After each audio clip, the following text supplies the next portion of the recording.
What's happening right now, and how low do you think it can go? Well, I think we're in a risk-off period, and for all assets, if you look at the stock market, the more risky or volatile parts of the market have come in dramatically since mid-February, and I think a lot of the concerns have been around inflation. Initially, that was helping Bitcoin because obviously Bitcoin's a very important inflation hedge. You know, it's a rules-based monetary policy, the first global rules-based monetary policy we have ever had. Hugely important reserve currency of the crypto asset ecosystem. But I think what's happening right now is because the stock market, the highly volatile part of the stock market, the innovation-oriented part of the stock market has gone through such a correction, which has been flamed by inflation fears. I think the correlations among volatile assets are going to one right now, and that's including Bitcoin. Well, I want to unpack a couple of things. So Bitcoin, I mean, you at one point, I think back in April, told Dow Jones that it could go to about $500,000. Do you still hold that target? Do you still think that's where we're headed? We do. I do. Yassine El-Mandra is our crypto analyst, and we go through soul-searching times like this and scrape the models. And yes, our conviction is as high. The one thing that has changed here, however, is the environmental concerns around Bitcoin in particular have caused people like Elon Musk to pull away and say, whoa, let me make sure I understand this. And we believe that even this is going to change because, first of all, right now, the percentage of Bitcoin mined with renewables and hydroelectric power is quite substantial. I think in China, it's over 50% in renewables. And we also believe, and we wrote a paper in conjunction with Square on this, and we're going to have a conference about it in July. We believe that Bitcoin mining integrated into the distributed grid, and by that I mean solar roofs, power walls in homes, utilities, merchant power producers, starting to include Bitcoin mining in the ecosystem. Why would they do that? They would do it because renewables are intermittent power sources, right? Weather, is it sunny or not? Wind, is it windy or not?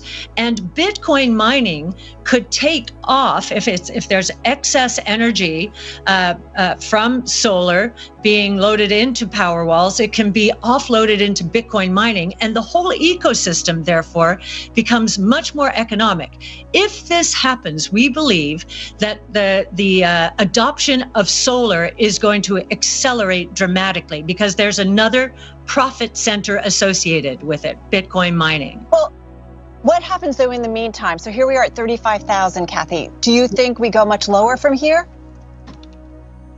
You never know how low is low when a market gets very emotional.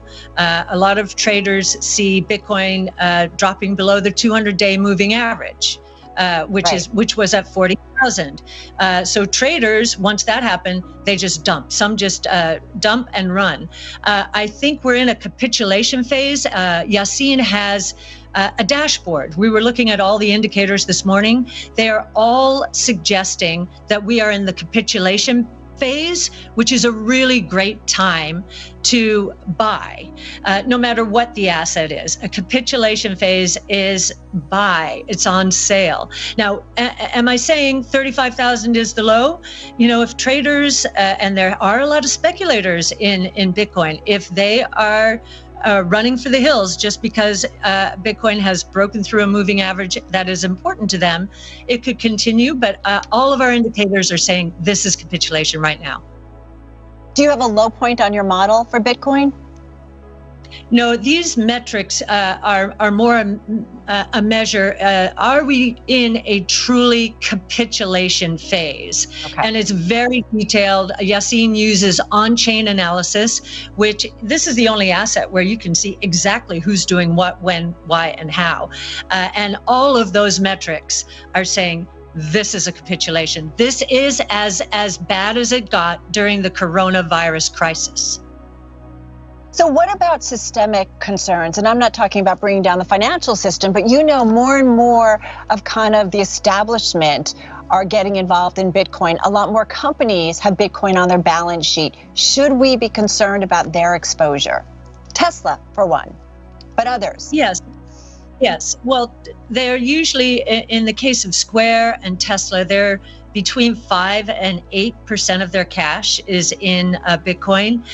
So I don't think so. That's no cause for concern. I mean, think about it. We were worried that Tesla would run out of cash. Of course, Ark was not worried, but the world was worried 2 years ago that it would run out of cash. It has so much cash now that it has the luxury to put 5 to 8% in Bitcoin. So MicroStrategy is another company. It has almost all its cash in Bitcoin. That's perhaps something different, But as I said, if we are in the capitulation phase, we shouldn't be worried about MicroStrategy either. We do believe this is a new asset class and that institutions, they are looking at it right now because the correlations of relative returns and total returns compared to other asset classes tends to be very low over time. And so they have to look at it. Now, ESG might prevent a move in wholesale, but we do believe that once they understand how renewables are becoming incorporated into the Bitcoin mining ecosystem, and that Bitcoin mining might accelerate the adoption of solar, and I think Elon will come back and be a part of that ecosystem as well. And I know it's been hard for our clients in recent months, keep the faith, but many people's lives have been changed by what happened last year. They put they allocated resources towards our strategies, towards Bitcoin, and they had a magnificent run. So it's gratitude that we feel.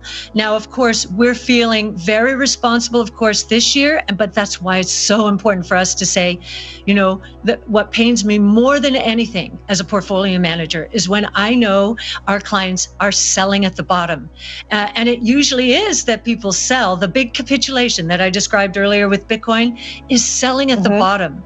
So you make a terrible mistake and you don't want to ever get in again. And it just pains me. So I'm just praying that we don't have a lot of that. We've had a lot of retention. Just to correct one thing you said at the beginning, actually, as a firm, we've not had 1 month of redemptions. The ETF platform had, if you go month end to month end, which is how we measure this sort of thing, right. Our redemptions in March were 500 million. We've had positive flows in April. May, it remains to be seen. It's been nip and tuck. It may end up being a small, depends on what happens in these last few weeks. But, if there's real capitulation, sure, we could have a big outflow, but I think that's capitulation. What have you learned in the past year, and what does maybe change mean to you?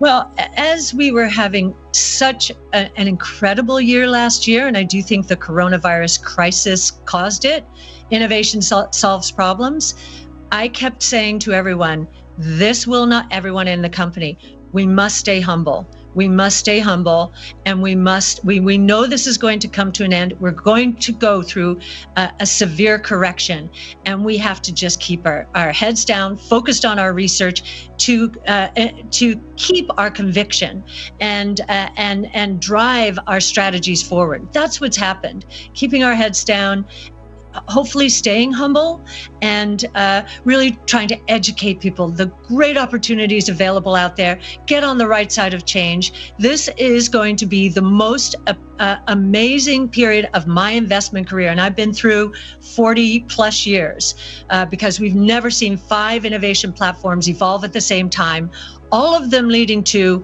exponential growth trajectories that are going to transform people's lives.